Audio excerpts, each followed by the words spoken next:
Assalamualaikum warahmatullahi wabarakatuh. Waalaikumsalam Waalaikumsalam. warahmatullahi wabarakatuh. Terima kasih kepada Ibu Rizky Nisfiramdini, Magister Sains sebagai dosen pengampu mata kuliah mikrobiologi, yang telah memberikan kami kesempatan untuk mempresentasikan hasil diskusi mikrobiologi. Next.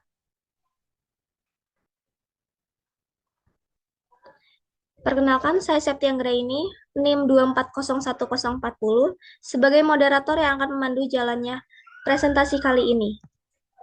Kami dari kelompok 2 akan menyampaikan hasil diskusi mengenai jawaban mikrobiologi dari pekan kemarin. Saya tidak sendiri, saya ditemani oleh rekan saya. Yang pertama adalah Bilkis Syaharani, NIM 2401002. Yang kedua, Febi Wahyuningsih, 2401010. Yang ketiga, M. Adi Purnomo, 2401016. Yang keempat, Sandy Septrio, 2401039. Baiklah, langsung saja kita masuk pada soal pertama yang akan disampaikan oleh Sandy Septrio. Oke, saya Sensitrio. Yang paling pertama yaitu perbedaan antara sel manusia dengan sel bakteri. Dari sifatnya, sel manusia mempunyai sel eukariotik dan sel bakteri mempunyai sel prokaryotik. Kemudian dari inti sel manusia mempunyai nukleus, sedangkan sel bakteri mempunyai nukleoid. Kemudian dari ukuran selnya, sel manusia mempunyai 10 sampai 100 mikron dan sel bakteri mempunyai 1 sampai 10 mikron. Dari membran sel manusia mempunyai lebih kompleks, terdiri dari dua lapisan fosfolipid, sedangkan sel bakteri sederhana, terdiri dari satu lapisan fosfolipid. Jika dilihat dari reproduksinya, sel manusia multiseluler, sedangkan sel bakteri uniseluler. Kemudian dari dinding sel, membran plasma, sitoplasma, dan ribosom, sel manusia dan sel bakteri mempunyai sama-sama. Kemudian mitokondria, sel manusia ada, sedangkan sel bakteri tidak ada. Kemudian dari badan Golgi, sel manusia ada, sel bakteri tidak ada. Sedangkan terus sel manusia ada, sel bakteri ada, dan akhir mitosom manusia tidak ada, dan sel bakteri ada. Terima kasih.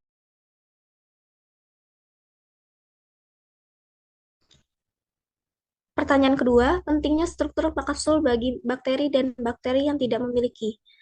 Jawabannya adalah pentingnya struktur kapsul bagi bakteri adalah yang pertama perlindungan untuk melindungi dari sistem imun dan fagositosis. Yang kedua adesi, memudahkan bakteri menempel pada permukaan. Yang ketiga pengeringan untuk menjaga kelembapan sel. Yang keempat pertahanan untuk melindungi dari racun dan antibiotik. Bakteri tanpa kapsul. Yang pertama, reproduksi cepat untuk energi lebih fokus pada pertumbuhan. Yang kedua, pergerakan lebih mudah untuk dapat bergerak lebih efisien dalam medium cair. Yang ketiga, adaptasi lingkungan untuk dapat beradaptasi lebih cepat tergantung kebutuhan. Terima kasih. Saya akan menjelaskan perbedaan inti sel dari manusia dan inti sel bakteri. Dari strukturnya, nukleus itu membran terdefinisi melindungi DNA. Untuk nukleoid tanpa membran, DNA terletak bebas di sitoplasma. Untuk organisasi genetik sendiri, nukleus DNA dalam kromosom linear dan kompleks. Untuk nukleoid, DNA berbentuk cincin dan lebih sederhana. Untuk fungsinya sendiri, nukleus mengatur replikasi dan sintesis protein. Nukleoid menyimpan informasi genetik tanpa struktur kompleks biner. Untuk reproduksinya, nukleus mitosis dan meiosis. Untuk nukleoid, pembelahan biner. Terima kasih.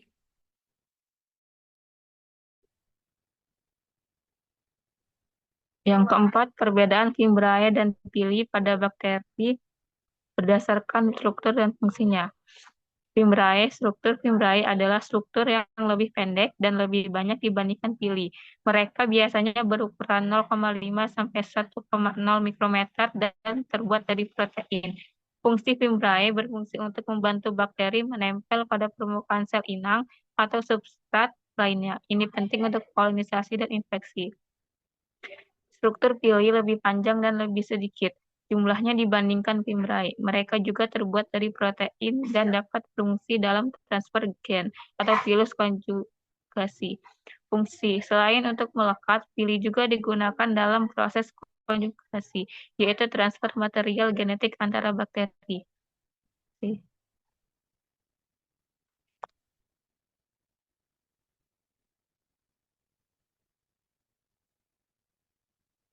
Yang kelima, rekayasa genetik telah mampu menggunakan plasmid sebagai vektor dalam reproduksi insulin, di mana ketika plasmid dipotong, kemudian potongannya itu disambungkan sel agen DNA dari sel manusia, misalkan diambil pankreas untuk produksi insulin, dijadikan satu di mana warna abu-abu adalah gen penghasil insulin, warna kuning adalah plasmid, kemudian dimasukkan lagi ke dalam tubuh bakteri.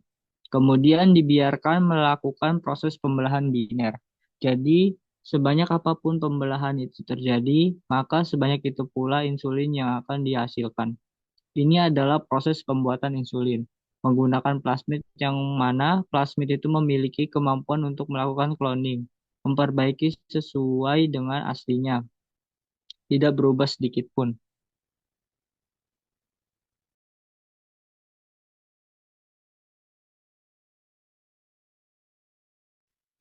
Sekian penyampaian diskusi jawaban dari kelompok kami. Harapannya diskusi ini bisa memberikan ilmu yang baik kepada kita semua. Saya kira diskusi ini cukup sampai di sini. Maaf apabila ada kesalahan dan kekurangan. Sebelumnya saya ada pantun. Mentari senja telah tenggelam, hujan turun mulai terjatuh. Kututup presentasi dengan salam. Wassalamualaikum warahmatullahi wabarakatuh. Waalaikumsalam warahmatullahi wabarakatuh.